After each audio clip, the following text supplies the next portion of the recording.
Magandang tanghali mga kabayan, nandito po tayo ngayon sa Cebu City. By the way mga kabayan, magko-comment po tayo tungkol ito sa China. Tungkol ito sa China. Dahil parang hindi ko kayang mapigilan o kung sa akin lang siguro. Yung nasa akin kalagayan siguro wala na, nagkagira na siguro, nagkaputukan na. So maraming salamat mga kabayan. So ito, before tayo mag-comment mga kabayan, so kung hindi pa ka nakasubscribe sa akin, pa-subscribe naman. Ito lang ang konting hiling ko sa inyo mga kababayan. Bilang tulong mo rin sa akin, siguro masayang ako sa tulong mo na ito. So subscribe, like, and share ang aking video para naman madagdagan aking mga subscriber. By the way mga kababayan, ito ang aking comment tungkol dito.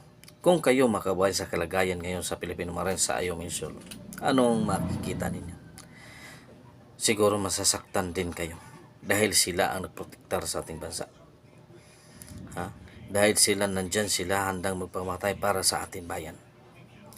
Pero tingnan mo mga kababayan, tingnan mo, mahaba pa rin ang pasensya nila kasi hindi nila gusto na magkagulo ang ating bansa. Tinitiis nila ang lahat. Nandiyon sila sa taliwala sa karagatan upang magmanman sa mga ibang bansa na muntik na tayong sakupin. Ito muntik na, gamay, konti-konti na lang mga kababayan. So para sa akin mga kababayan, ito ay hindi maganda.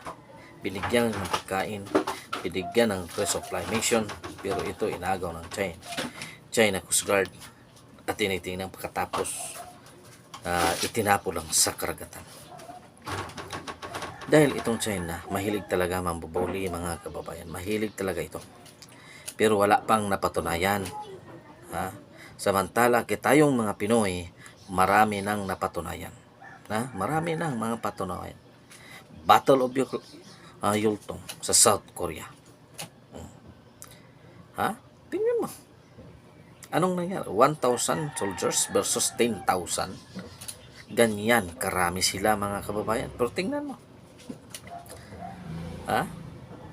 Ubos lahat ang 10,000. Aywan ko ba kung mayroon bang nakawi itong buhay. Kasi mautak ang Pinoy mga kababayan. Hindi ito lumalaban ng patapang-tapangan lang.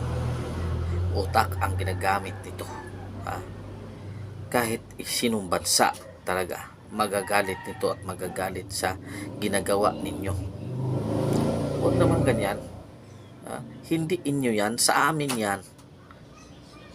Sumunod naman kayo sa batas. Sumunod naman kayo sa international law. Palagay kayong nagsasabi na may international tayong sinusunod, pero kayo hindi kayo sumusunod. Paano yan? Paano kami susunod na hindi nga kayo sumusunod eh? Hindi kayo sumusunod. Paano kami sumusunod? Dinidid man ninyo ang international law na mayroon na kaming award. Nasa yan na area na yan sa West Philippines. Amin yan. Pero hindi na sinusunod.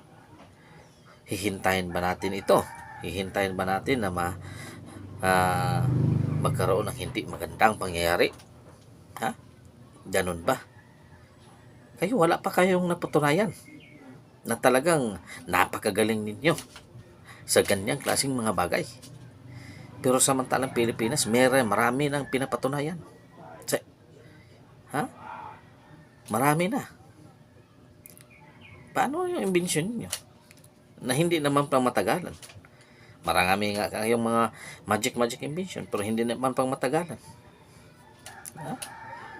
Mabuti lang sa umpisa. Ngayon, umabot ng taon. Paano yan? Hanggang dyan lang. Isang araw, 2 araw gagamitin. Ganyan ba? Wala naman ganyan. Magrespeto naman kayo ng kapitbahay. Dahil wala kang respeto, paano namin kayo respetuhin? Kayong mga Chinese nandito sa Pilipinas tumira. Kitang-kita nyo ang mga pangyayari. Anong masasabi ninyo doon? Anong comment ninyo doon? Sasabihin nyo na ang Pilipino talaga ay nagprovok ng ganyang klaseng gawain? Ha? Pinataas pa ang pasensya naming mga Pilipino. Pinatataas pa namin. Pero anong dahilan para mag-provoke kayo ng ganito? Ha? O ba kay wala kaming sapat na kahimanan, kagamitan para sa ganyang klaseng mga bagay? Maraming maraming mga bagay na nandito sa amin mga kababayan. Hindi lang namin sinasabi. Maraming salamat mga yan. Hanggang dito po na lang. God is good all the time. Maraming salamat sa suporta mga kababayan. Suportahan natin. Ha? Suportahan natin ang West Philippine Sea. Huwag natin ibigay peace kahit kanino. Maraming salamat. God is good all the time. All the time. God is good. Pitching your kaninyong tanan mga kababayan. Ay, God, maraming salamat sa inyong suporta.